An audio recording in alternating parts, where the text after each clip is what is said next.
Greetings. This is Justin Allen with the Elite Nurse Practitioner. Welcome to the Elite Nurse Practitioner Show, a podcast dedicated to nurse practitioner entrepreneurism and achieving financial freedom, where I talk directly with nurse practitioners who need help. Listen up. Our market is saturated. Jobs can be scarce. We are underpaid. We are undervalued. We are taken advantage of by the sharks within the healthcare system. And frankly, screw that. Sick of it. And it's time for a change. And listen, I'm here to help make that happen. We are powerful. We can forge a path where we are in control of our career and ultimately our financial and personal well-being. You do not need to submit to healthcare administrators and your doctor overlords. You do not have to take the measly salary. You do not have to work 50 to 60 hours a week. There is a different way, and I'm here to show you that path. This podcast is raw and unfiltered. I have not talked with the nurse practitioners in this podcast prior to the call outside of an email exchange to schedule the episode. What you're about to listen to is a consultation session between a nurse practitioner and myself. It is real, it is unscripted, it is unplanned, and I have no idea what we're going to talk about. Anything and everything can happen during our conversation. The nurse practitioners in these episodes are struggling with an issue in their professional or financial life, and they have reached out to me for help. My goal is to help a nurse practitioner with actionable advice that will enhance and improve their professional, business, and financial life. My other goal is to hopefully help my nurse practitioner sisters and brothers build a more productive, powerful, and free life. So I hope the content and information within these podcast episodes does just that. All right, onto the episode. Hi everyone, today we'll be talking to Luke, who is a family nurse practitioner. Currently, he's working at an urgent care full-time, but is planning on leaving that job in a few weeks to focus on his men's health clinic that he launched about a year ago. It's doing pretty well. He's needing help maximizing the growth of his practice, tracking patient refills, appointments, just all that fun patient tracking stuff, and how to leverage the work of employees and contractors and how to hire the right staff. So, hey Luke, how are you? Good. How are you doing, Justin? I'm good, man. Thanks for dropping on here. So, tell us a little about yourself, how long you've been a nurse practitioner for, and what you've been doing. Sweet. So I became a family nurse practitioner in 2021, had worked primarily in the ER setting before that as a nurse, and went into the ER setting as a nurse practitioner initially at a hospital and some freestanding ERs, and then started working at urgent care and transitioned out of the hospital life. And I guess a couple years into working at the urgent care, got kind of a peek behind the hood because it's a privately owned urgent care, and got an idea of the business aspect of running a practice.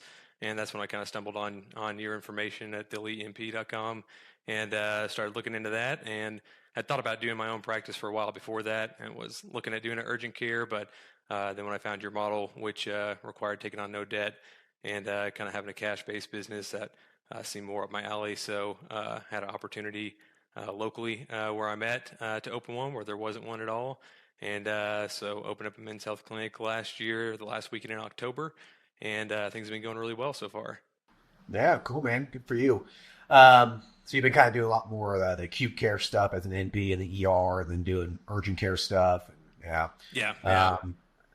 That's pretty exhausting. Yeah, it does get exhausting after a while. Yeah. You'll never see me work in urgent care ever again. But I mean, it's decent money, you know. I mean, are you paid production at least? No, I'm not. That's one of the other things too. Is it's not production, and it's not contracted work. So it's a good experience and stuff, but definitely not the highest pay either. It's like $65 an hour, which is okay, but I mean, it's not great, and certainly not anything where you can like become financially free. No, yeah, that's pretty awful. I mean, hell, I started working in urgent care in 2013. I was making $70 an hour, give or take, with production. So it's like, you know, it's 2025 now, and it's the same pay. Like, that's ridiculous. Yeah. Well, being in Texas doesn't help either. It's they're pretty low on their pay, I think, compared to the national average and everything too. So yeah. Cool, man. So you started this men's health clinic about a year ago, and tell me about the evolution of this. Like, how has it progressed? It sounds like it's doing pretty good. It's allowing you to quit your job. So yeah, absolutely. So started, like I said, end of October last year. I haven't really done a whole lot of marketing or anything like that. Like I said, there's really no competition in the city that I'm at.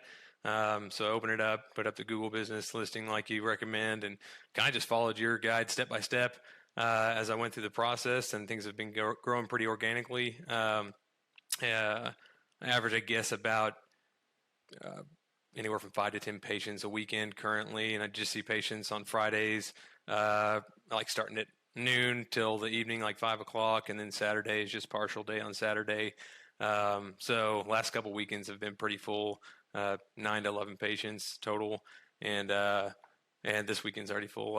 I saw a patient today on my day off. I don't usually see patients on, and just to get another person in, and yeah, I think in August I should be set to replace the income at the urgent care and start working here full time, so I can focus on that. And um, it's just getting to the point where I'm having so many patients to follow up with here and keep track of that. Working at the urgent care is just cutting into the, I think, quality of care that I'm providing here and everything else. So it's time to cut ties with that and go to here. But started out, just a trickle of patients, and now things are picking up pretty quick. So if I can really focus on the business and focus on growth strategies and things like that, I think it'll pick up even faster. So I think Yeah. Yep. in total, I'm at around 135 recurrent patients right now.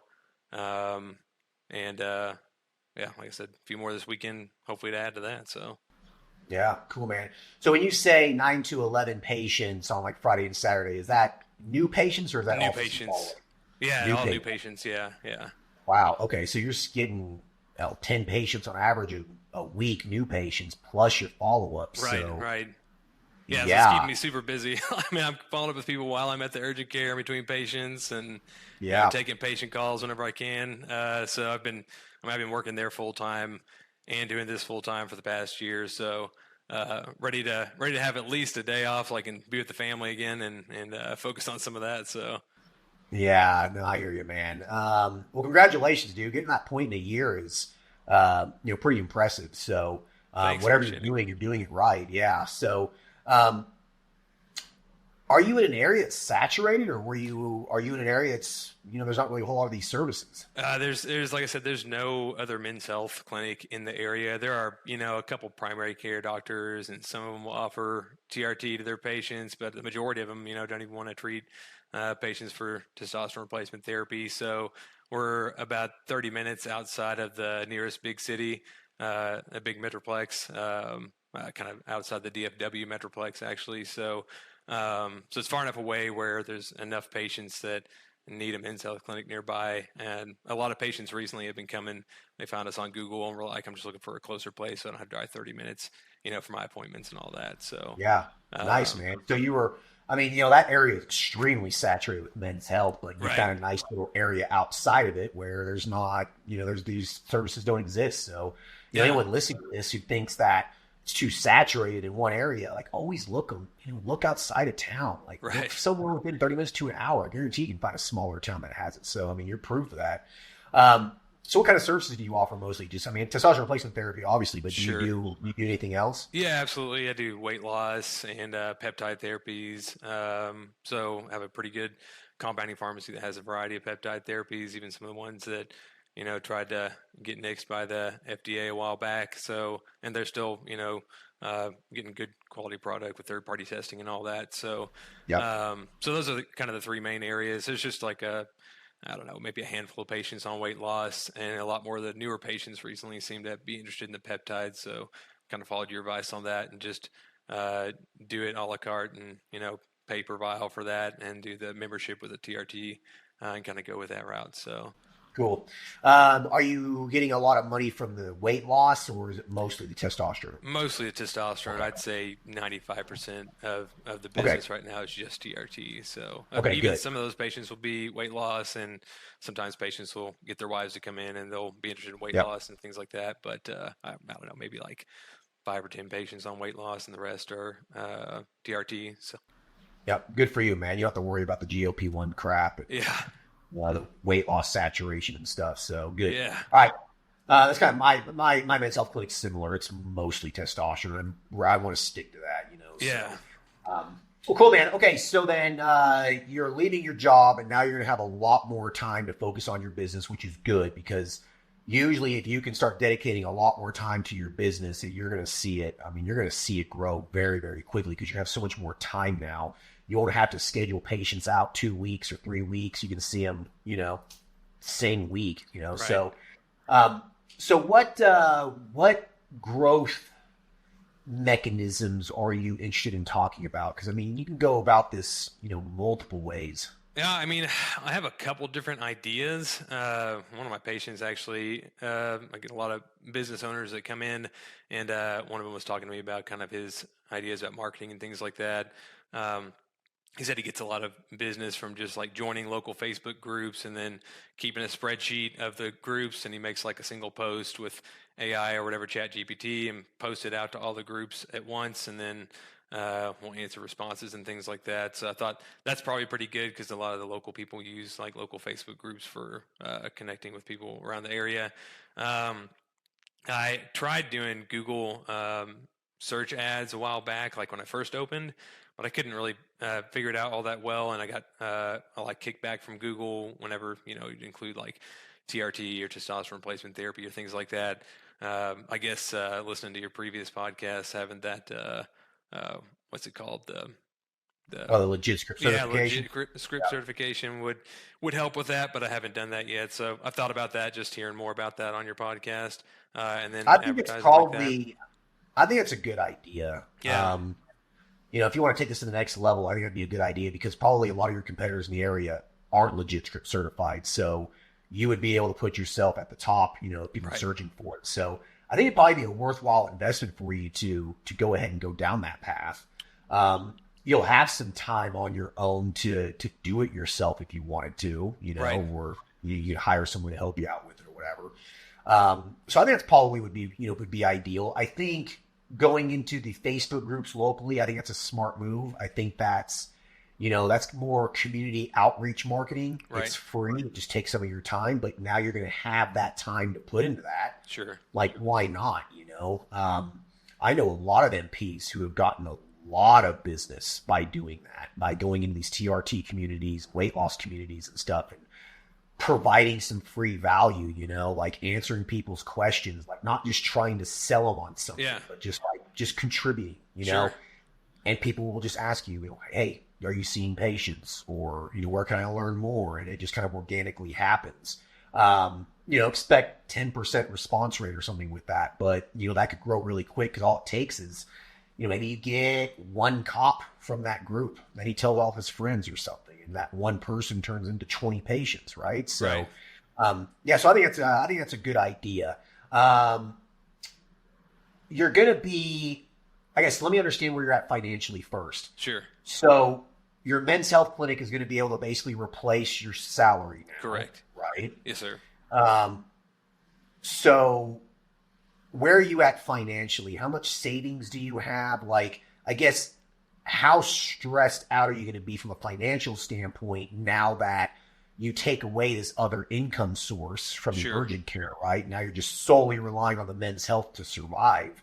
So, like, where are you going to be at financially for a few months? And the reason why I ask is that'll kind of determine how much money do you have to invest back in the business and the marketing and stuff. Right, and that's kind of one of the things that I was going to ask your opinion about too. Is that would you qualify taking away like your second job and focusing more on the business as an investment in the business itself? 100%. Okay, Absolutely. Yeah. because you talk a lot about investing back in your business, and to me, I mean that seems like the most appropriate thing at this time to do that. But Yeah. to answer your question more specifically, I guess have about, I would say, 4 to 5 months of savings for personal expenses saved up. I have access to more than that if I needed it, like an emergency fund or things like that. Okay. And then as far as the clinic is concerned, I have the 3 months plus maybe even 4 months built up in the savings account for that. So Okay. So you're sitting on some good money. Should be okay. Yeah. So I wouldn't tap into those personal funds if you can help it. Right. To invest in the business. But if you have 3 or 4 months of expenses in your business account, I mean, chances are, you're going to be bringing in income anyways from the business. You're going to be spending more time in it. So you should start getting busier. So Right.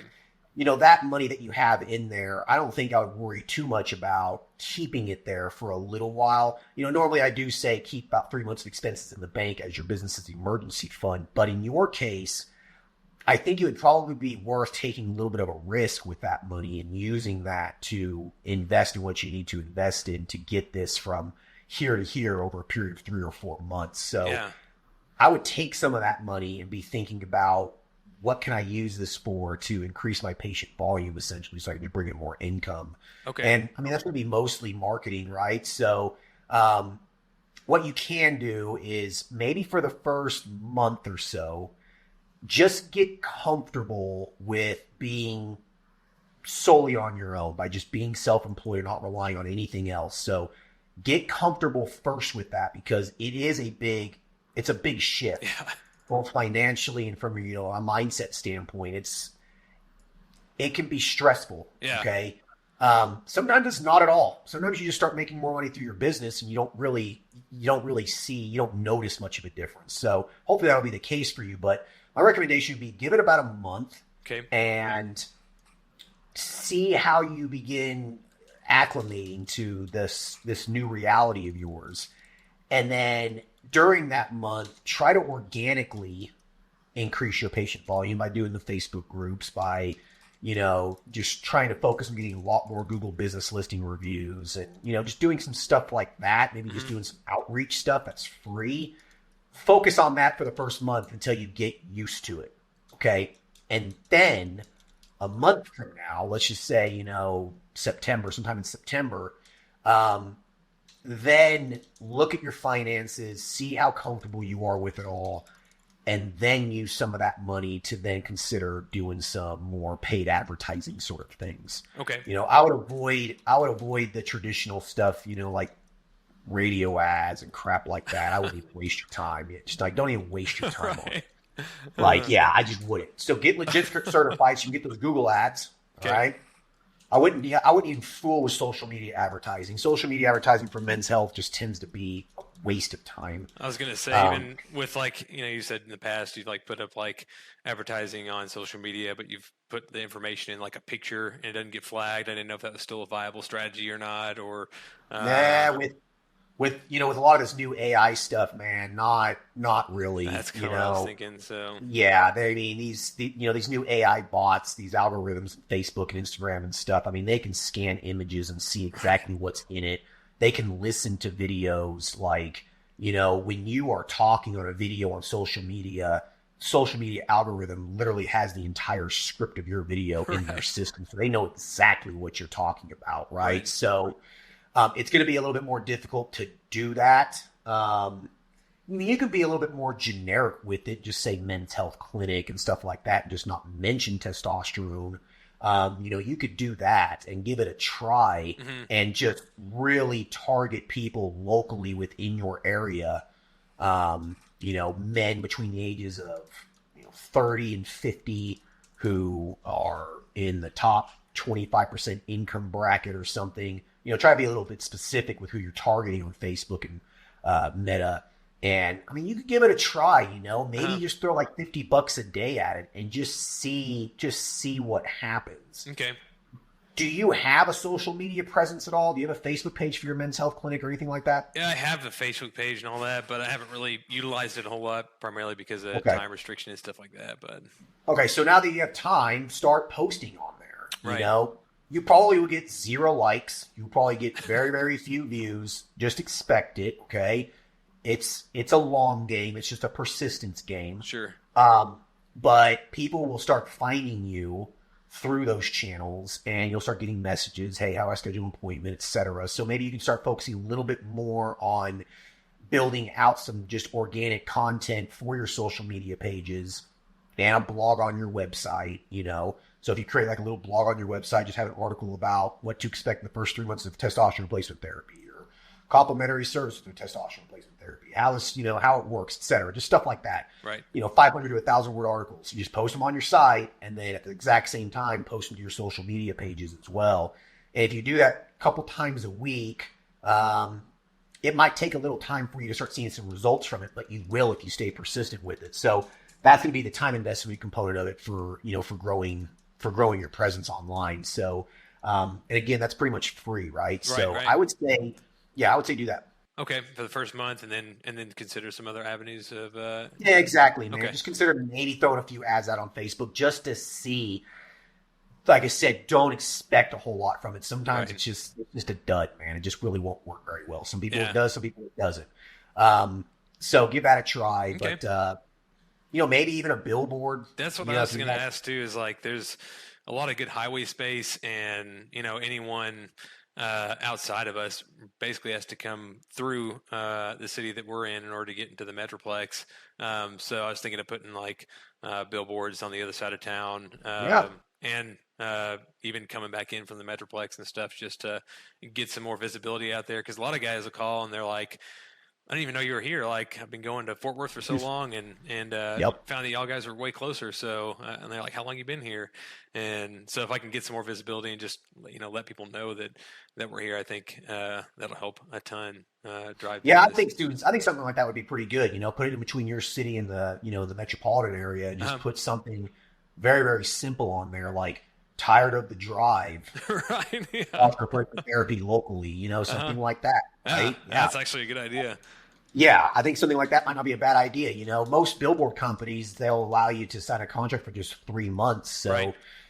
try it for 3 months and see. It's going to cost you probably a few $1,000s to get that going, depending on where the billboard is and stuff. If it's on like a really busy road, those are going to be a lot more expensive. So I would just call up one of the account reps for whatever billboard companies are in your area and just talk to them and see what the pricing is. But maybe just stick to one or two and just see what happens. But I think that maybe some Google search ads and maybe some social media ads and investing in getting Legit Script certified, I think that's probably where I put my marketing dollars. I don't think I would do much more of that. Sweet. I was, based on your other recommendations to the other people on your podcast too, there's quite a few local gyms and things like that too. So Yeah. I was going to go around to those and just start talking to people and seeing about. Yeah, man, for if sure. they have You advertising never know. opportunities there. So Yeah, yeah.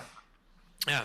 But yeah, those are all good, really good thoughts. I think taking Yeah. the first month really to see how things go and see what areas I can really invest more time into will be super helpful. And Yeah. that money sitting in the emergency fund for the business right now, I hadn't even thought about using that for any advertising or anything either. So just Yeah, I sit there would. kind of Just forget it, for so. Yeah, I don't think you'll get that money back quick, Right. So I think it's a worthwhile risk. Yeah. $10,000. Like Right. it's not if you lose it and you don't see any return on it, yeah, it sucks, but it's not the end of the world, Right, right. Yeah, I've wasted tens of thousands of dollars on marketing, and sometimes it just doesn't work, Right. Yeah. It's just the game, dude. Yeah. Yeah. So just go into it with that. So I think that'd be a good growth strategy. Cool. You probably could do absolutely nothing Uh, if you wanted to, and just be really patient right. and just do the free stuff online communities and go out to outreach, business and fire, some fire stations, some fire departments, police stations, some gyms. Like you could just do some, good old fashioned footwork marketing if you wanted to, and use your time doing that and not really spend much on marketing at all. Sure. Some of the most successful clinics that I know have spent very little marketing. It's mostly been organic in nature, just because they were just at the right place at the right time, and they just gave it some time. They gave it a couple years, and word of mouth started, and they just got busy, and they didn't really have to spend a lot in marketing. So that could be the case in your situation as well. So you could do one or the other. You could just kind of slowly just trickle into it, do some Google search ads, and get JavaScript certified, and probably just leave it at that if you wanted to, and just see what happens. So Okay. yeah, that way you can then start investing some money into some more other growth opportunities, like maybe hiring another provider to start seeing some patients for you. That way you get back some more of your time. Yeah, for sure. That's something else I wanted to ask you about too, is just like who to hire next, and back in March, I hired a medical assistant to help out, answer phone calls and all that, get patients on the books and schedule follow-ups and be at the clinic, to be there in person to give injections to patients that are coming by for injections. If I don't have like a whole lot of patients that are doing injections in the clinic, but if people get started, then they'll often come back until their medication arrives in the mail and all that.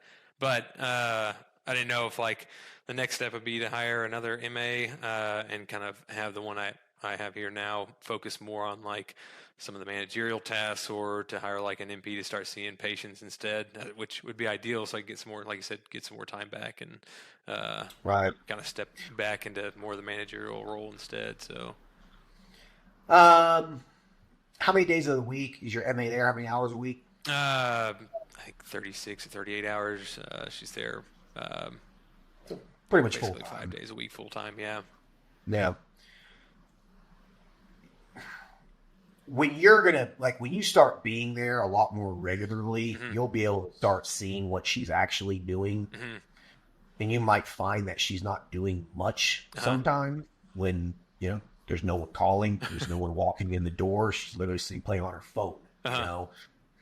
You might not need to hire anyone, anytime soon. It might be 3 to 6 months from now before you need to have someone else. Okay. So I don't think I would jump the gun here and hire someone right now. I don't think it's necessary. I think that you could probably do exactly what you're doing right now. Have the MA continue to do her job. If you have 130 something patients right now, she's, like I said, she's probably not doing a whole lot half the time. Right. Okay. So with that said, it would probably just be cheaper to, as you get busier, it would just be cheaper to pay her a little bit more. So I'd have a conversation with her. I'd sit down with her next week or whatever, just be like, listen, she knows you're coming in full time now. So I'd have a conversation with her and say, I'm expecting us to grow, and, you've been here for a while with me and whatever, we worked well together, blah, blah, blah. And it's going to get busier, and I want to make sure I compensate you for that as we get busier. And so, stick with me. And, next month in September, we're going to see kind of how we're doing in terms of, getting busy, see what the numbers are and the volume is, and then do a good job for me and help me grow this. And in September, I'll give you a raise of $3 an hour or $5 an hour, or start giving her some sort of productivity bonus or something like that, so it would be cheaper for you to just keep her and pay her more to work harder than hire someone else. Okay. Gotcha. So maximize her to the fullest. Right. All right. But don't overwhelm her. Right. I think you'll know when it's time to hire someone else. Like you're just going to know. And she'll tell you, hey, I'm working my ass off. I'm staying over. I'm, doing all this stuff. I need some help. So she should tell you, but, you keep an eye on the situation. And, if she starts messing up and errors are starting to be done, or things aren't being ordered, or phone calls are being missed, then you'll know it's time to hire someone else. And so I don't think you probably won't be there for a couple more months. And you're already seeing your patients right now over a period of, 2 half days. Right. Yeah. So you still have quite a bit of bandwidth. Yeah. Personally. For sure. Yeah. Yeah. And so I think that you probably don't need to hire another provider probably for a while if you don't want to. Okay. It just depends on what your goal is here. What do you see yourself doing? Let's say you hired another NP right now, and you stopped seeing all new patients, and you just stuck with your 130 patient census. Like you just stuck with those, and you didn't see any more new patients. And it only takes you a day or two a week to maintain those. Right. What are you going to be doing with your time? Yeah. Like, where do you want to be personally? Do you want to have 5 days off a week? Do you want to be spending your time doing more of the managerial stuff, like ordering supplies and ordering meds and doing that sort of a thing? Like, what does Luke want to do Like what would be ideal for you? If you like this medicine, do you want to continue seeing patients 3 days a week? Like, what does this look like for you? All right. I hope everyone's enjoying the episode so far. I just wanted to take a quick break to thank everyone listening and also give a big thank you to all of my social media followers and email subscribers. If you haven't done so yet, please subscribe to our email list at www.elitenp.com and make sure to follow us on Facebook, Instagram, and LinkedIn. Email subscribers will receive updates on new weekly podcast episodes, multiple weekly articles we publish, new courses, and everything else related to helping you succeed. Remember, all Elite Nurse Practitioner courses are designed to help you build a niche practice, increase your financial strength, and to break free from the rat race. If I can break free and that other countless nurse practitioners can break free, then so can you. Additionally, please share this podcast with your other nurse practitioner sisters and brothers out there. The more NPs that venture out on their own, the stronger our profession will become. Now, let's get back to the episode. Yeah, I mean, I wouldn't mind seeing patients, for 3 days a week or whatever, at least until I got up to, 250 or 300 patients if possible. And then that would probably be when I've kind of thought through this, and that's when I think it would probably be the ideal time to hire someone else and kind of get me in the financial situation that I want to be in. I mean, the main goal and one of the major impetuses for like starting this business was to be able to pay off my house as soon as possible and be debt free, and then be able to start investing and saving up for our family basically and our kids, and just be able to invest more time in our children's lives while they're with us, and then do whatever else comes to us in the future after they move out. So that's kind of like the major goals with me. I don't want to be seeing patients forever probably, but increasing my personal patient census to a certain degree certainly is not out of the question. Okay. It wouldn't be bad. So I think if your goal is to like pay off your house, how much money do you owe on your house? I'd probably like 400,000. So 400,000. Yeah. So that's going to take some time. Yeah, it'll take some time. Yeah. If you hire another NP, your margins slim down, Sure. So, the question is, do you want to hustle on your own for a few more years so that way you can build up that financial fortress so you can pay your house off or whatever? To do that, you're probably going to need to have, like you said, 300 patients or so. If you're seeing 300 patients, all the profit's yours essentially, right? Right. And so 300 patients at, what's your average monthly rate for these people on average? On average for TRT, it's 150 to 180 a month, depending on like what type they're using. So, I mean, I'm making on average, I'd say, or at the lowest, 120 per patient per month, and sometimes more than that. So. Okay, so let's just say 130 average profit or whatever. At 300 patients, it's almost $20,000 a month. So, figured probably a bit more in a second. Do that math again here just to make sure. No, never mind. No, it's $39,000 a month. That's what I thought. Okay, gotcha. Yeah, so almost $40,000 a month. Okay. So if you can grind it out and do that for a couple of years, you'll be able to pay your house off. That's what I did. I didn't just start these businesses and just it worked for me. In a year. That didn't happen. It took 3 or 4 years. It took a lot of hustling. It took a lot of work, but it allowed me to pay off my house pretty quickly. It allowed me to pay off all of my debt pretty quickly. And so if you have the opportunity to make your own money for a couple years, then by all means do that. Right. Even at 300 patients, once they're all established, the follow-ups, I mean, this, once they're dialed in, you don't have to see these people every 6 months. Right. You know what I mean? It's pretty easy. So I think that you could probably work 3 days a week and have 300 patients and make a lot of money. That's your money. And then that would allow you to pay off your houses, pay off your house, your cars, etc. So I would say set yourself a goal and a number, a hard number.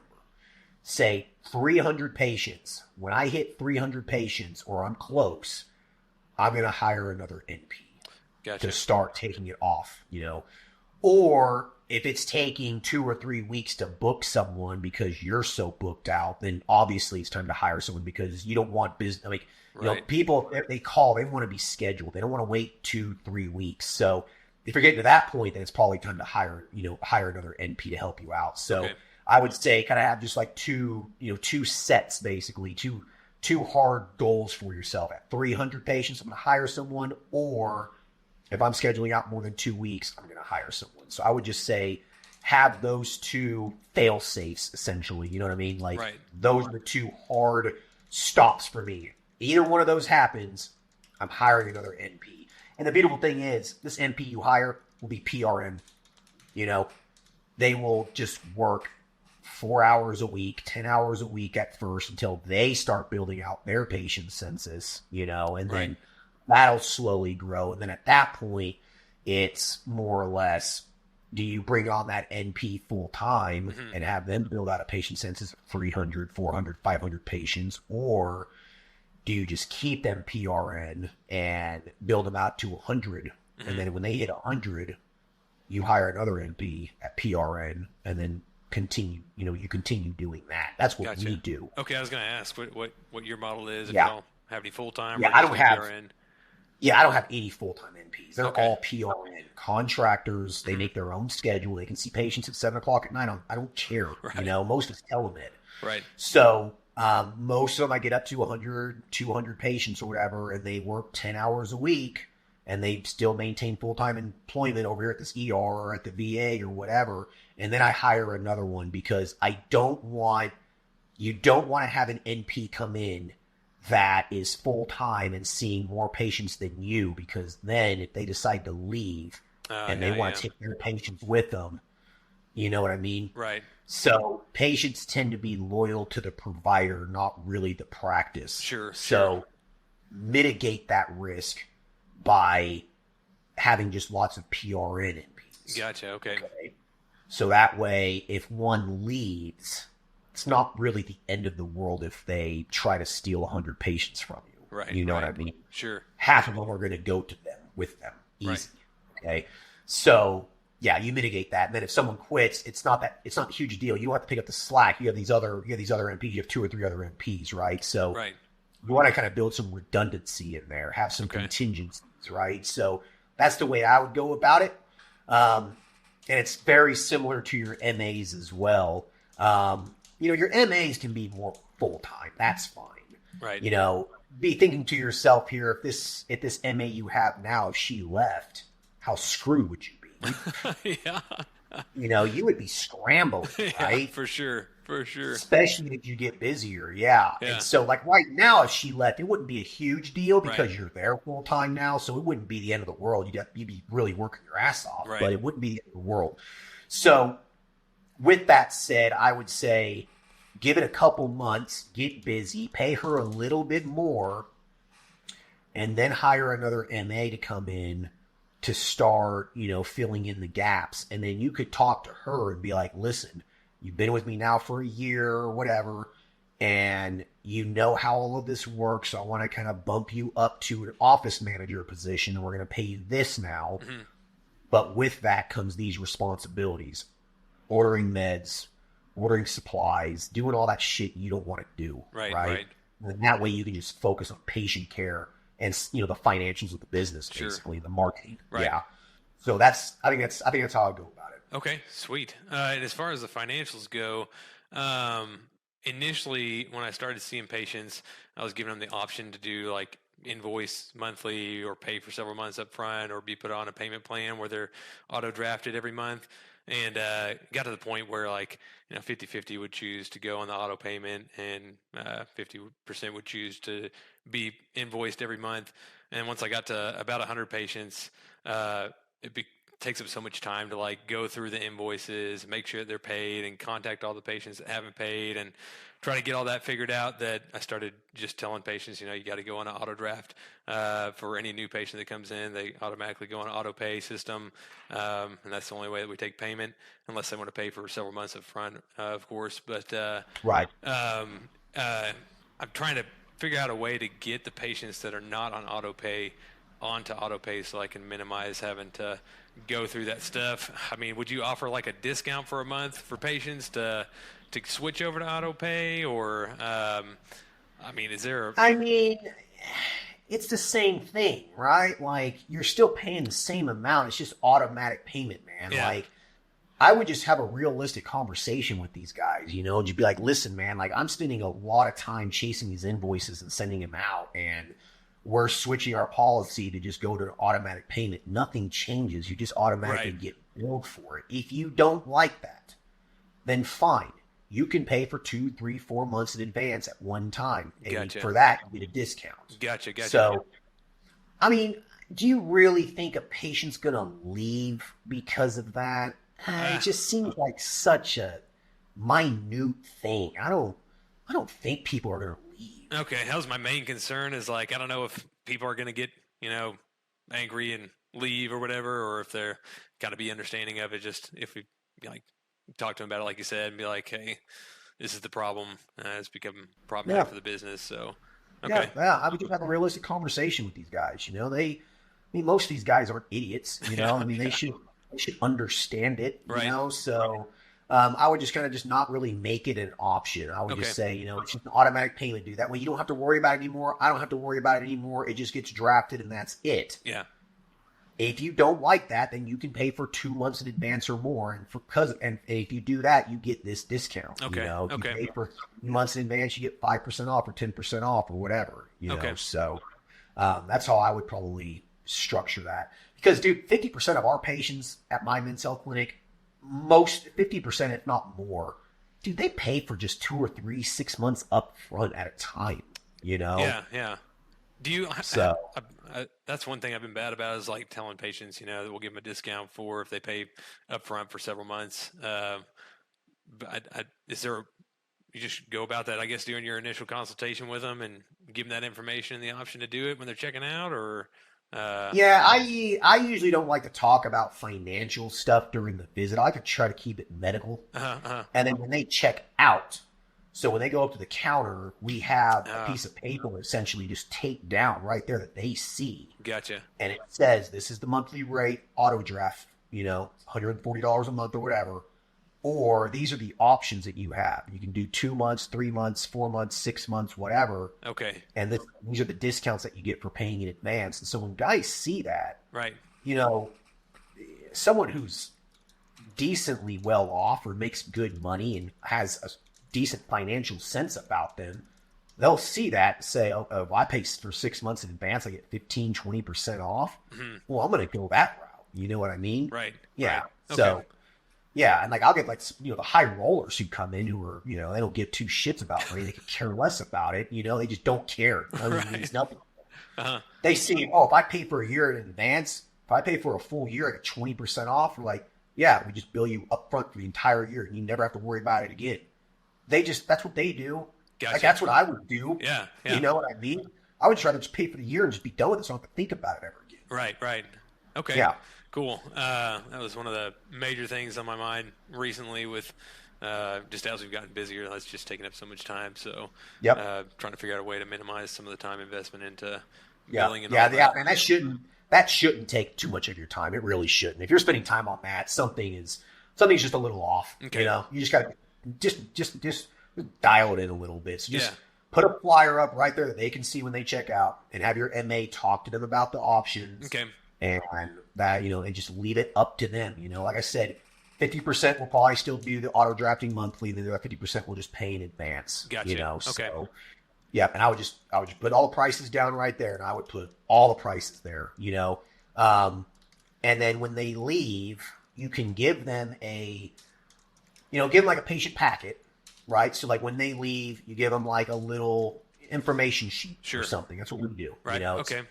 how to inject your testosterone, what to expect, symptoms to look out for, blah, blah, blah. Just, a patient information sheet. In that patient information sheet as well, you also want to have some sort of sales pitch in there about complementary services with the pricing. Okay. And so you break it down what else you have. So if you're offering NAD or B12 or peptides or weight loss or whatever, you name what it is, the price, what it does. Gotcha. 3 or 4 sentences of the benefits of it, and you just list them out of all the complementary stuff that you have. They will look at that. Okay.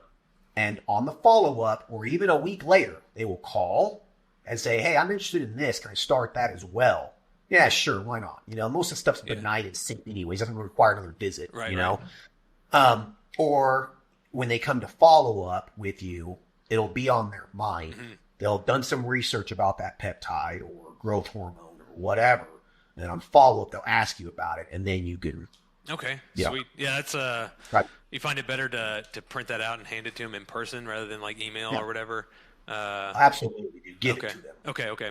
Yeah. That's one thing that I did too, just because I got a lot of patients that, will call when they get charged the next month. They're like, hey, I haven't gotten a refill. And I'm like, I sent you 2 months and it's a monthly fee, regardless of how much we send you at a time. And so I got enough patients calling about that I developed an email, put all the membership benefits in there, how the pricing structure works, and I've been emailing it to patients. But recently I was like, it might be better just to print this out. So hearing you say that actually makes a lot more sense, and having a physical copy is way better. Yeah, sure. Do both. Like, why not? Sure. Yeah. Okay. Yeah. Sweet. Some guys just like to have a piece of paper. You know what I mean? Yeah. I mean, I do. So Yeah. I prefer. Yeah. Sometimes the email might go to junk or spam. You never know. So I would just do both. Okay. Yeah. Cool. That answers one of my questions that I had. And if you do that, you don't got to worry about tracking it. Right. Really. Yeah. It just that alleviates that problem. Sure. Sure. To track it, obviously before you get a refill, you check. Yeah. Right. Yeah. You take a look. You open up their little, profile in your payment processor, and you see if they paid. If they haven't, then no refill. Simple as that. Yeah. Yeah. Yeah. So your MA should just make that part of the process. Gotcha. You always take a look to see if the patient's paying or not. Gotcha. Before you give them a refill. If they pay for 3 months in advance, 2.5 months ago, and they're wanting a refill, don't give them the refill. They only have 2 weeks left. We can comp 2 weeks of that for you. Right. But we're giving you a vial after the last 2 or 3 more months, so you need to re-up. We need to recharge you now because you're only getting 2 weeks. You only have 2 weeks left. Gotcha. Right? Gotcha. So Okay. you just prorate, subtract the 2 weeks or whatever from that next 3 month payment. Okay. And write a little note. Sure. Okay. And Yeah. then let's see. As far as like patient refills at your clinic, do you just have patients call you to get a refill, or do y'all keep track of that yourself? And because that's something. I mean, I get a lot of patients that call back and they're like, "Hey, where's my refill?" And I'm like, "Wow, we haven't gotten any notification from you that we need a refill." And I try to go over all that information at their initial visit, and that's another reason why I put that email in there, because patients tend to forget that aspect of it, and they get 2 months of medication and it comes up and they're out of medications. But so you can do one of two things. You can, in the little information packet, you can say it is your responsibility to let us know when you are running out, right? So please call us when you have about 2 weeks left, and we will order you your refill. Gotcha. You can do that. That's what we do. Okay. All right. Now, you can also just schedule on your, in your EMR. You can create, your EMR. If someone schedules with you, they get a text reminder, right? Sure. Right. So you can create appointments within your EMR that's not really an appointment, but the text reminder for that appointment. That kind of appointment in your EMR, right? Because you can set text reminders for different kinds of appointments. Sure. Right? So you just create an appointment that is a patient refill reminder. Okay. And in that text that they get, it states, you're due for a refill. Please call our office. And so what you can do is you can have your MA at the time of checkout make that part of the process. Okay, we ordered, you a 10 ml vial, and we know that's going to last you 3 months. So at the time of checkout, she just goes into the calendar, 10 weeks from now, and just plops it in there. She selects it, patient refill appointment, click. Gotcha. And that's it.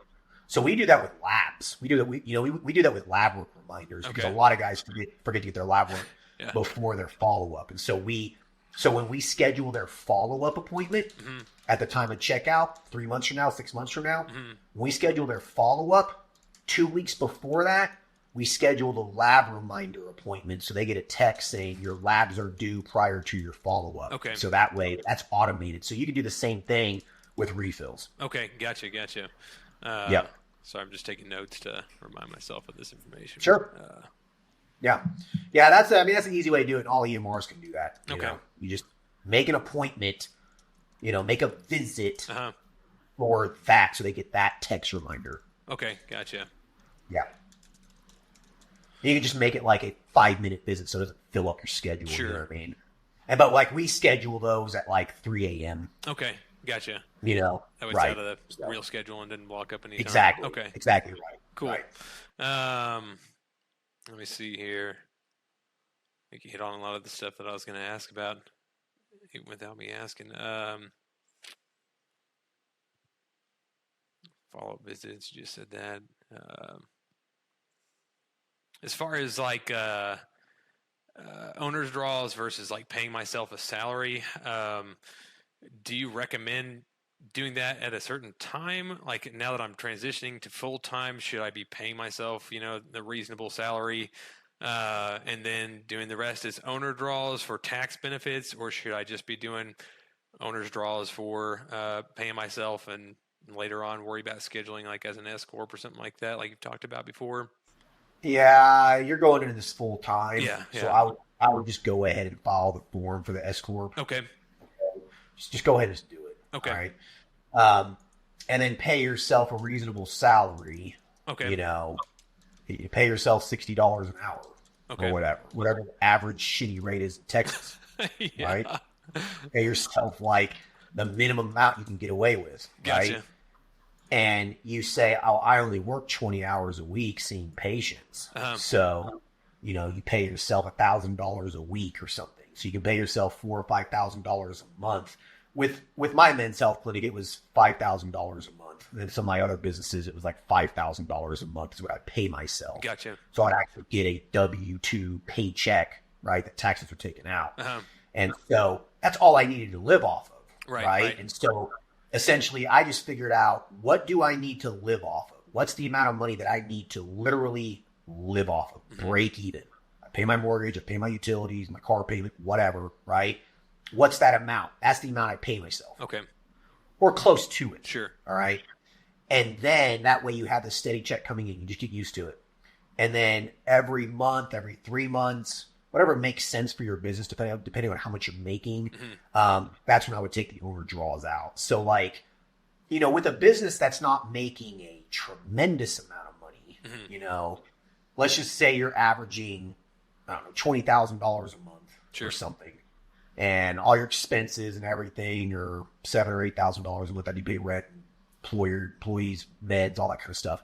And then you pay yourself $5,000. So like, let's just say, for example, after you pay yourself and all the expenses are taken out, it's $13,000 or $14,000, right? That leaves you like a $5,000 or $6,000 profit. Now, that's not a tremendous amount of money. Sure. Like, it's not a huge deal to leave that in the bank account, like from a liability standpoint. You know what I mean?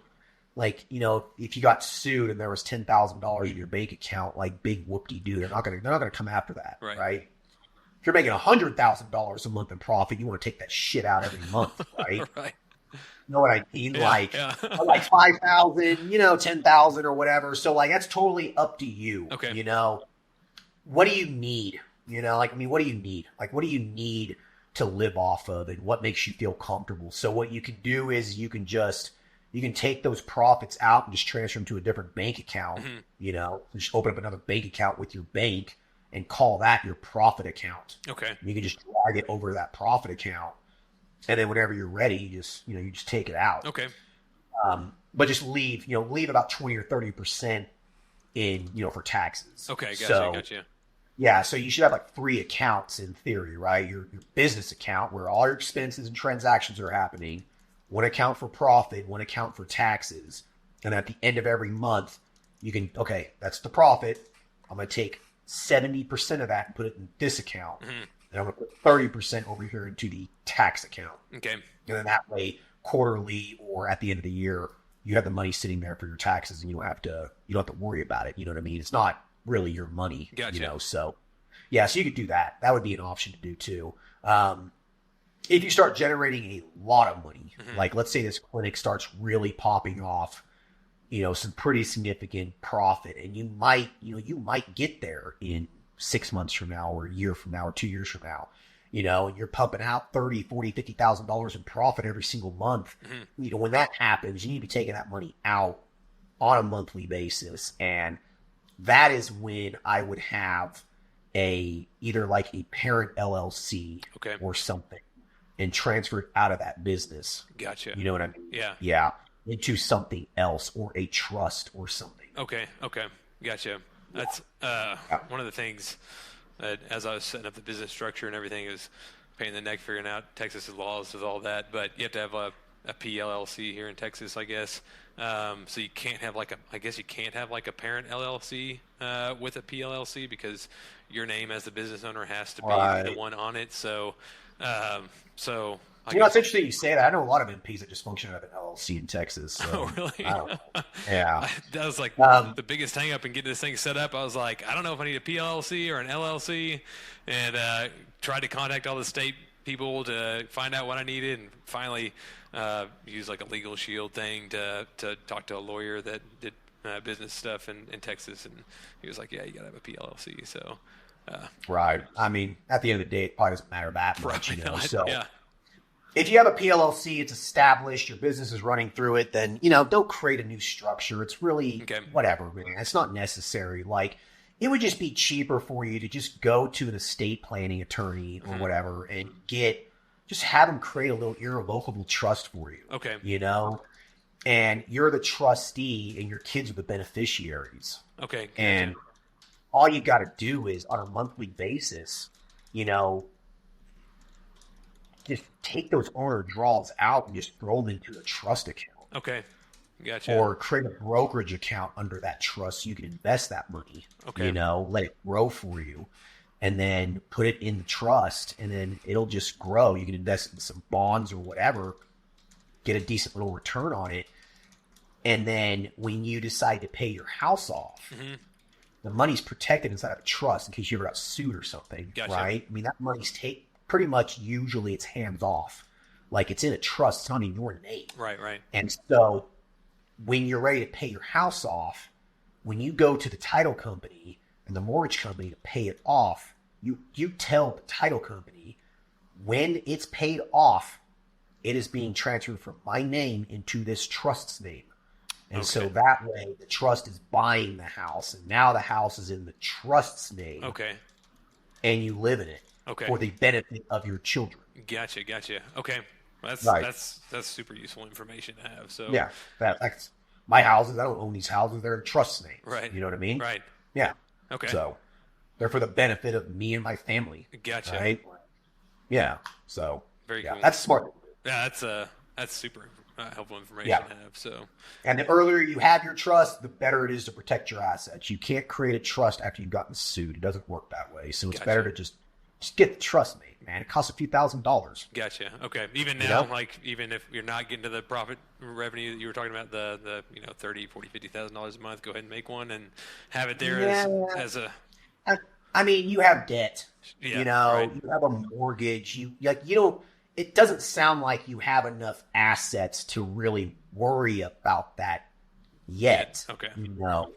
But if you want to be proactive about it, then, sure, you can go ahead and get it started. That way you have it. Throw $5,000 in it or whatever, and it's there and it's established. Gotcha. The first time I started a trust, I was still in debt. I wasn't really making that much money, but I had this, I knew I was going to, though. You know what I mean? Like I was just in hustle mode. I was like, I know I'm going to be making a lot of money. Maybe not right now, but 2 years from now, I know I will be.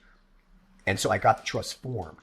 And today it's still the same trust I use. And now that trust is like 8 years old or something. Like if I was to be sued, that trust is so old at this point that the assets in it are protected. You know what I mean?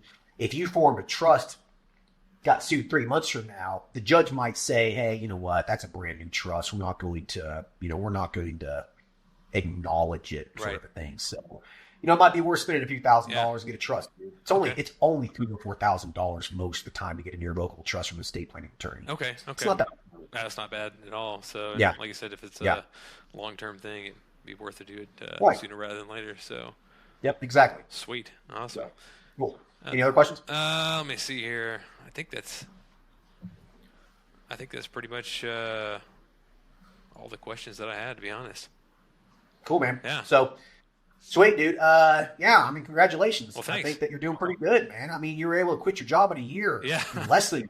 Yeah. Really. Like that's impressive, man. Well, thanks. Appreciate it. It's I plan to work hard for the next couple of years, like you said, and keep building this as best I can, and super thankful for, just being able to get to the point where I have been in less than a year. So I figured I was going to be doing 2 jobs for 2 years and, sacrificing a little time with the family but, for the benefit of the long term. But, very thankful to be where I am right now. So. Yeah, man. Yeah, you have an out. Thank you to you too. I mean, honestly, like if I hadn't found you and found your business model, I definitely wouldn't be where I am today. I'd probably be in debt with an urgent care. So, right, being like all the other sucker NPs out there.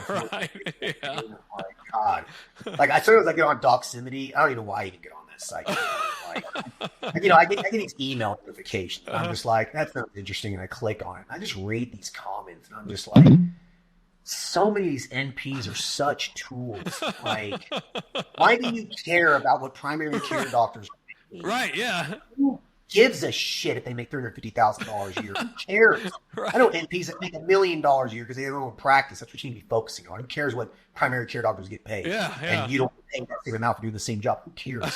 Like, you know what I mean? Yeah, I've seen the same Doximity emails, and I go read the comments sometimes too. I'm like, yeah, what is going on? Yeah, man. These people are lost. They're so focused on the wrong thing. Yeah. Yeah. Like, what the average NP salary is that, in 2025. I don't give a shit. Right. I don't care. Yeah. I mean, I'm probably making less than average, but that's one of the reasons why I was like, I need to start a business and get out of this rat race. So. Right. Dude, within a year, you'll be making more than probably most MDs make. You know what I mean? Sweet. I'd be all for it. Yeah. Cool. All right, man. Well, I like to end the episode with you asking me a question. You have a question for me? Sure. For curiosity, something like that. You're in Colorado right now, you said, right? Yep. Sweet. Do you do like any like multi-day hiking or like mountain climbing and do primitive camping and all that? I mean, I'm trying to. Yeah. I mean, my kid is, he's 2.5 years old. So like, and I have another one due literally any day now. Oh, do you really? So, congratulations. That's awesome. Thanks, man. Yeah. So like, it's kind of hard to do. Oh yeah, that makes it difficult to do multi-day hiking for sure. So. Yeah, man. Like, I carry them on my, on a pack or whatever, sure, but like, a multi-day backpacking trip. Yeah, it's not gonna happen with a 2.5-year-old.